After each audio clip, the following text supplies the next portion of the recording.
Hello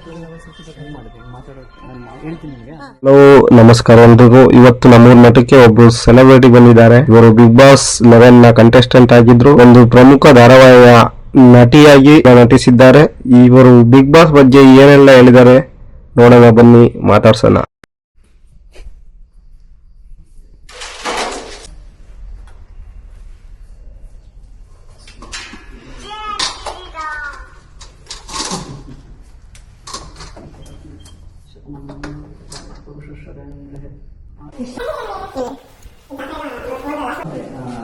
December 4-5 ಜಾತ್ರೆ ಆಯಿತು.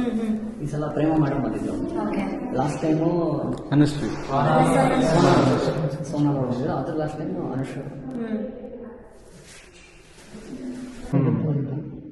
ನಿಮ್ಗೆ ಅನಿಸುತ್ತೆ ಒಳಗಡೆ ಹೋಗಿದ್ರು ಬಿಗ್ ಬಾಸ್ ಮನೆಗೆ ಒಂದು ವಾರ ಇದ್ಬಿಟ್ಟು ಬಂದು ಅವನು ಆಟ ಹೆಂಗೆ ಆಡ್ತಿದ್ದಾನೆ, ಅವ್ರ ವ್ಯಕ್ತಿತ್ವ ಹೆಂಗಿದೆ ಅನ್ಸುತ್ತೆ ಮನೆ ಒಳ್ಳೆ ವ್ಯಕ್ತಿತ್ವ. ಅವರು ತಮಾಷೆ ಮಾಡ್ತಾರೆ, ಅದು ಬಿಟ್ರೆ ಒಬ್ರಿಗೆ ಹಾಮ್ ಮಾಡಬೇಕು ಅನ್ನೋ ಮನಸ್ಥಿತಿ ಇಲ್ಲ ಅವ್ರಿಗೆ.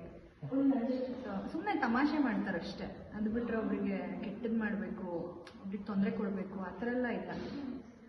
ಅವ್ರು ಹೆಂಗೆ ಲೈವ್ಲಿ ಆಗಿದ್ದಾರೆ ಅವ್ರು ಹಂಗೆ ಇದ್ದಾರೆ ಒಳಗೂ. ನೋಡೋಕೆ ಅಷ್ಟು ಟೈಮ್ ಸಿಗ್ತಾ ಇಲ್ಲ ನಮ್ಗೆ. ಶೂಟ್ಸ್ ಎಲ್ಲ ಅದು ಬ್ಯುಸಿ ಇರ್ತೀನಲ್ಲ, ಒಂದಿನ ನೋಡ್ತೀನಿ ಒಂದಿನ ನೋಡೋಕ್ಕಾಗಲ್ಲ. ಬಟ್ ನಾನು ಒಳಗಡೆ ಹೋಗಿರೋದ್ರಲ್ಲಿ ನನಗೆ ಪರ್ಸ್ನಲಿ ಇಷ್ಟ ಆಗಿದ್ದು ಅಂತಂದ್ರೆ ಗಿಲ್ಲಿ ಮತ್ತೆ ರಕ್ಷಿತಾ ಮತ್ತೆ ರಘು ಸರ್. ಗಿಲ್ಲಿ ಮತ್ತು ರಘುವರ್ ಬಾಂಡಿಂಗ್ ತುಂಬಾ ಚೆನ್ನಾಗಿ ಹೋಗ್ತಿತ್ತು.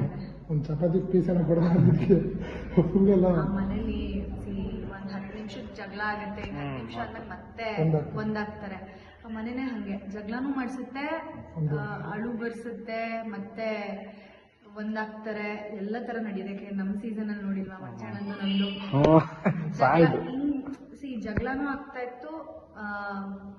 ಅದು ಹೆಂಗೆ ಅಂತಂದ್ರೆ ಸಿಟ್ವನ್ನಾಗಿ ಜಗಳ ಆಡ್ಬಿಡೋದು, ಆಮೇಲೆ ಅವ್ರಿಗಲ್ಲೆಲ್ಲೋ ಏನೋ ನೋವಾಗಿದೆ ಅಥವಾ ಅವ್ರಿಗೇನೋ ಏಟಾಗಿದೆ ಟಾಸ್ಕ್ ಅಲ್ಲಿ ಅಂದಾಗ ಓಕೆ ನಾವು ಅವ್ರು ಆರಾಮಾಗಿದಾರ ಹುಷಾರಾಗಿದಾರ ಅಂತ ಹೇಳಿ ನಾವು ಯೋಚನೆ ನೋಡೋದು, ಕೇರ್ ಮಾಡೋದು. ಹಂಗೆ ಅವರು ಅಷ್ಟೇ ಅದೇ ತರ.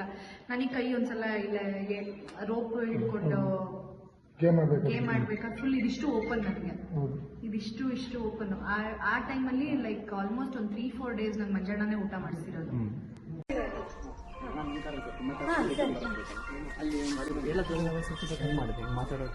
ಹೇಳ್ತೀನಿ ನಿಮಗೆ, ಹೇಳ್ಬೇಕಲ್ಲ.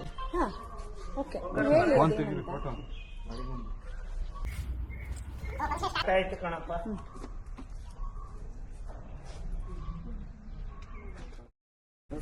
ಥ್ಯಾಂಕ್ಸ್.